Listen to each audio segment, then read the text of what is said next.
Hello friends, welcome to GS by Abhay Bhardwaj.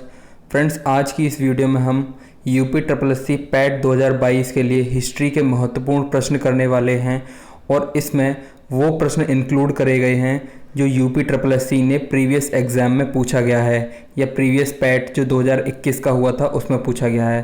तो ये video आपके लिए बहुत महत्वपूर्ण साबित होने वाली है और अगर आपको इसकी पीडीएफ चाहिए तो लिंक डिस्क्रिप्शन में मिल जाएगा टेलीग्राम का, वहाँ से जाकर आप इसकी पीडीएफ डाउनलोड कर सकते हैं। और अगर वीडियो आपको पसंद आए तो वीडियो को लाइक और चैनल को सब्सक्राइब कीजिएगा। तो पहला प्रश्न है, भारत में शासन करने वाले दिए गए शासकों का काल क्रमानुसार सही क्या है? तो आपको पता है सबसे पहले दिल्ली सल्तनत आया, उसके बाद मुग़ल शासन आया। तो दिल्ली सल्तनत में सबसे पहले कौन आया? इल्तुतमिश, फिर अलाउद्दीन खिलजी, उसके बाद मुग़ल शासन में शेरशाह सूरी और अकबर। तो इसका राइट आंसर क्या होगा? सबसे पहले हमें इल्तुतमिश रखना होगा, तो फोर्थ नंबर पहले, तो इसका राइट आंसर हो जाएगा फर्स्ट वाला। अगला प्रश्न है, निम्न में कौन से संत शिवाजी के समकालीन थे? तो इसका सही आंसर होगा तुकाराम। तुकाराम जो थे वो शिवाजी के समकालीन थे। बंगाल के प्रथम गवर्नर जनरल कौन थे? ये लास्ट ईयर पूछा गया है 2021 में। तो इसका राइट आंसर क्या होगा? Warren Hasting. चरक संहिता संबंधित है, तो चरक संहिता किससे संबंधित है? चिकित्सा से। ये भी प्रीवियस ईयर में पूछा गया है। एक लास्ट ईयर पूछा गया था, निम्न में से कौन सा जोड़ा सही नहीं है? तो 261 बीसी ये कलिंग युग होता है। 78 एडी शक संवत की शुरुआत हुई थी और 622 एडी में मुस्लिम युग की शुरुआत हुई थी। 1709 औरंगजेब की मृत्यु, यही गलत है। औरंगजेब की मृत्यु कब हुई थी? 1707 में। तो हमारा राइट आंसर हो जाएगा ऑप्शन नंबर डी। निम्नलिखित किस क्रम में भारत आए? Thomas Roe, Fahien, Hiuen Tsang. अब जनरली हम ये क्वेश्चन याद तो करते नहीं, बस हमें ये पता है कि टॉमस रो अंग्रेजों के टाइम पे आया था और फाहियान, ह्वेनसांग ये और इनसे पहले आए थे। तो टॉमस रो सबसे लास्ट में आया था। तो इस हिसाब से देखें तो फर्स्ट वाला ऑप्शन लास्ट में किस में दिख रहा है? ऑप्शन सी में। तो इसका यही राइट आंसर हो जाएगा। फाहियान, ह्वेनसांग पहले आए थे, उसके लास्ट में आया था टॉमस रो अंग्रेजों के शासनकाल में सन 1600 के आसपास।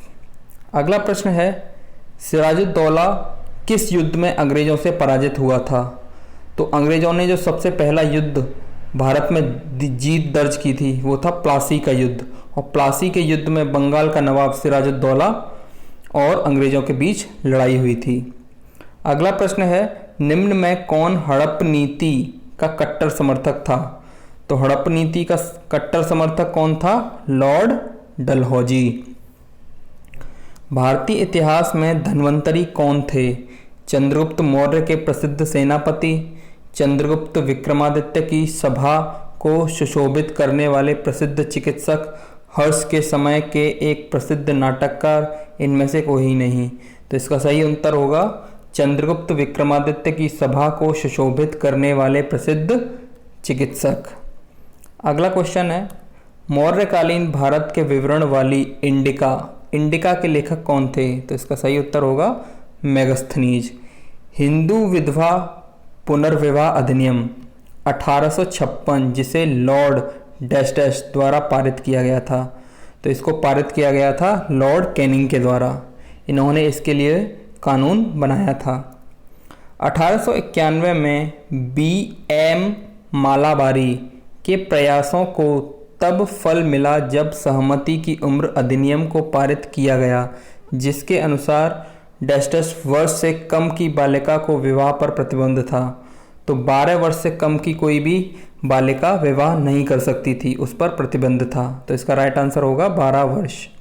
अगला प्रश्न है, 1795 और 1804 के बंगाल विनिमय अधिनियमों ने घोषित किया था सती प्रथा को अवैध, कन्या हत्या को अवैध, विधवा पुनर्विवाह को वैध, बाल विवाह को अवैध। तो इसका सही उत्तर होगा कन्या हत्या को अवैध घोषित किया था।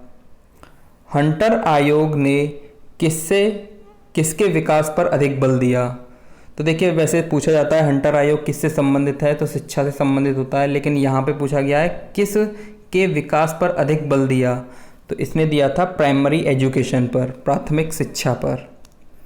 भारत में यातायात व्यवस्था, ट्रैफिक सिस्टम की शुरुआत का श्रेय किसको जाता है? भारतीय शासक को, ब्रिटिश शासक को, मुगल शासकों को, डच शासकों को? तो इसका सही उत्तर होगा ब्रिटिश शासक को। सर्वप्रथम महालवाड़ी प्रणाली कहाँ लागू की गई? तो इसका सही उत्तर होगा उत्तर प्रदेश में लागू की गई थी। भारत के governor general Lord William Bentinck ने सती प्रथा को समाप्त करने हेतु वर्ष किसमें कानून पारित किया था? तो सती प्रथा को बैन करने के लिए बेंटिक ने किसके साथ, राजा राम मोहन के साथ एक कानून पारित किया था, और वो कानून पारित किया था 1829 में। ये कनिष्ठ सहायक परीक्षा 2020 में पूछा गया है। और लास्ट प्रश्न है, स्वामी दयानंद सरस्वती ने किस शहर में पहली बार 1875 में आर्य समाज की स्थापना की थी? तो इसका आंसर आप कमेंट बॉक्स में बताइएगा। आज के लिए बस इतना ही, मिलेंगे नेक्स्ट वीडियो में। धन्यवाद।